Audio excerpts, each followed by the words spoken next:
annonce à Marie. Et elle conçut du Saint-Esprit. Voici la servante du Seigneur. Qu'il me soit fait selon votre parole. Et le Verbe s'est fait chair.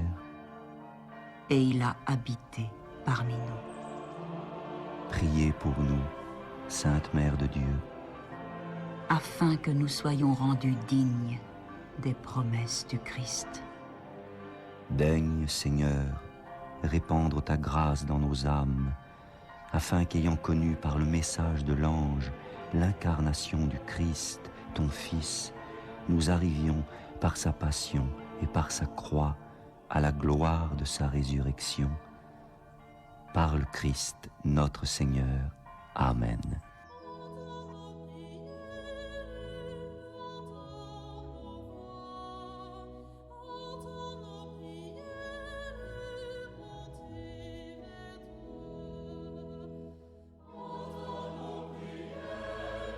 Seigneur, dans le silence de ce jour naissant, je viens te demander la paix, la sagesse, la force.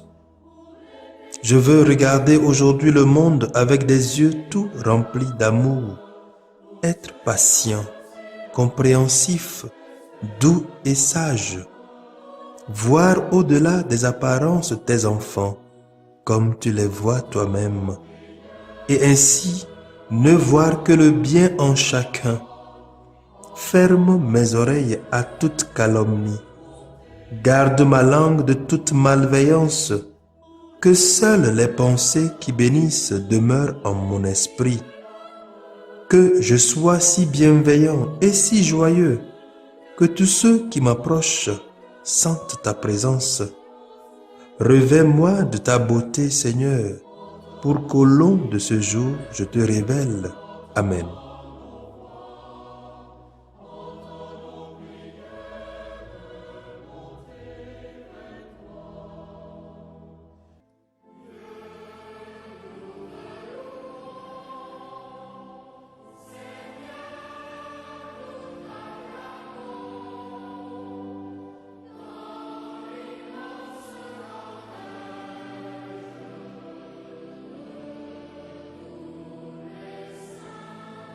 Écoutons les textes de ce mercredi 29 juillet, lus par la sœur Monique Kamal, NDA, et le diacre Mathias Koujo Eche SM, commenté par le père Jérôme Anoumousassou SM. Lecture de la lettre aux Hébreux, chapitre 13, versets 1 à 3, 14 à 16. Frères, persévérez dans l'amour fraternel. N'oubliez pas l'hospitalité. Elle a permis à certains, sans le savoir, de recevoir chez eux des anges. Souvenez-vous de ceux qui sont en prison, car vous partagez leurs épreuves. Souvenez-vous de ceux qui sont maltraités, car vous aussi, vous avez un corps. La cité que nous avons ici-bas n'est pas définitive. Nous attendons la cité future. En toutes circonstances, offrons à Dieu par Jésus un sacrifice de louange, c'est-à-dire l'acte de foi qui sort de nos lèvres en l'honneur de son nom. Ne manquez pas d'être généreux et de partager. C'est cela qu'il faut offrir à Dieu pour lui plaire. Parole du Seigneur. Nous rendons grâce à Dieu. Nous reprenons tous ensemble le répond du psaume 33. Goûtez et voyez comme est bon le Seigneur. Je bénirai le Seigneur en tout temps, sa louange sans cesse à mes lèvres. Je me glorifierai dans le Seigneur, que les pauvres m'entendent et soient en fête. Goûtez et voyez comme est bon le Seigneur. Magnifiez avec moi le Seigneur, exaltons tous ensemble son nom. Je cherche le Seigneur, il me répond, de toutes mes frayeurs, il me délivre. Goûtez et voyez comme est bon le Seigneur. Qui regarde vers lui resplendira, sans ombre ni trouble au visage. Un pauvre crie, le Seigneur entend, il le sauve de toutes ses angoisses.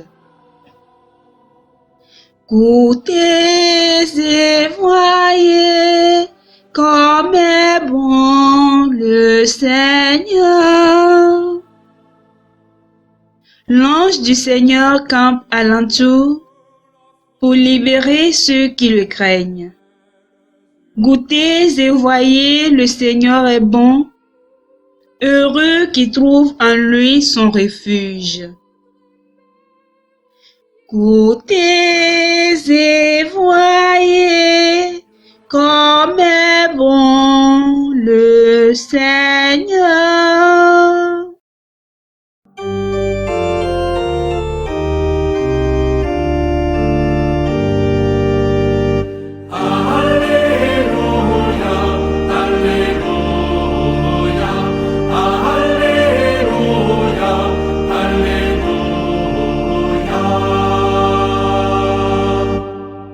Je suis la lumière du monde. Celui qui marche à ma suite aura la lumière de la vie.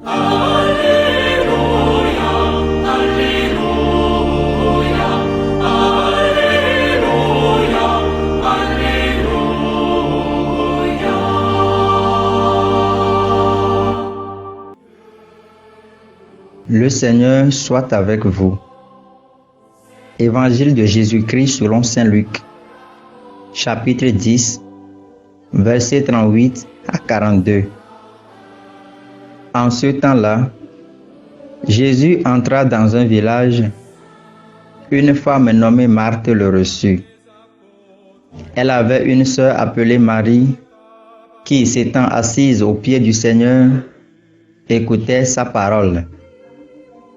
Quant à Marthe, elle était accaparée par les multiples occupations du service. Elle intervint et dit, « Seigneur, cela ne te fait rien que ma sœur m'ait laissé faire seule le service. Dis-lui donc de m'aider. » Le Seigneur lui répondit, « Marthe, Marthe, tu te donnes du souci et tu t'agites pour bien des choses. Une seule est nécessaire. Marie a choisi la meilleure part, elle ne lui sera pas enlevée. » Acclamons la parole de Dieu.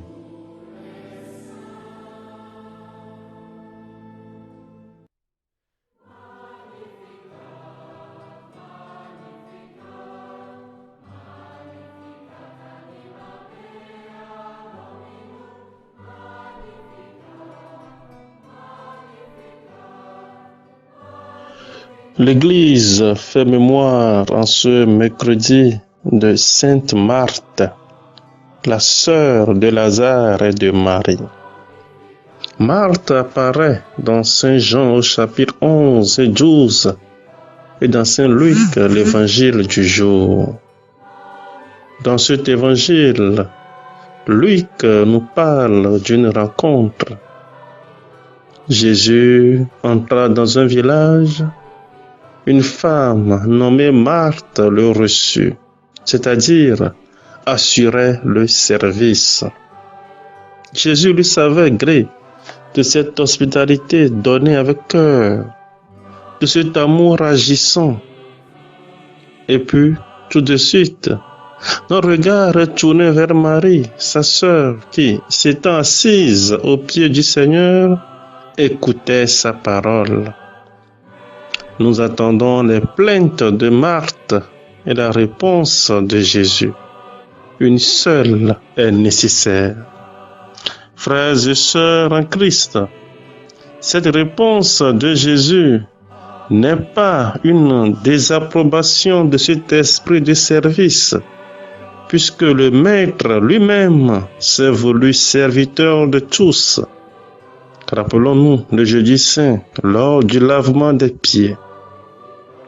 Jésus semble plutôt inviter Marthe à la pureté de cœur, à la pureté d'intention, car son inquiétude, voire son agitation, son regard comparatif sur sa sœur Marie, laisse percevoir que son cœur est partagé, qu'elle a perdu de vue l'essentiel, la présence de Jésus.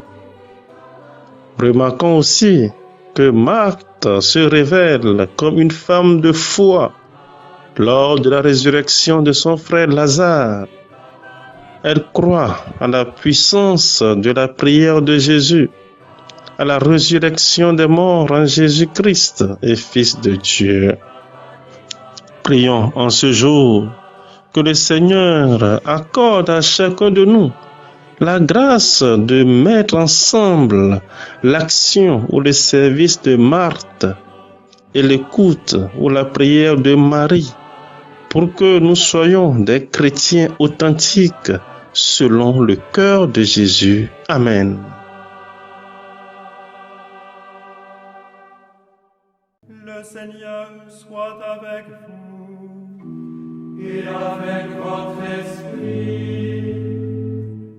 Que Dieu Tout-Puissant vous bénisse, le Père, le Fils et le Saint-Esprit.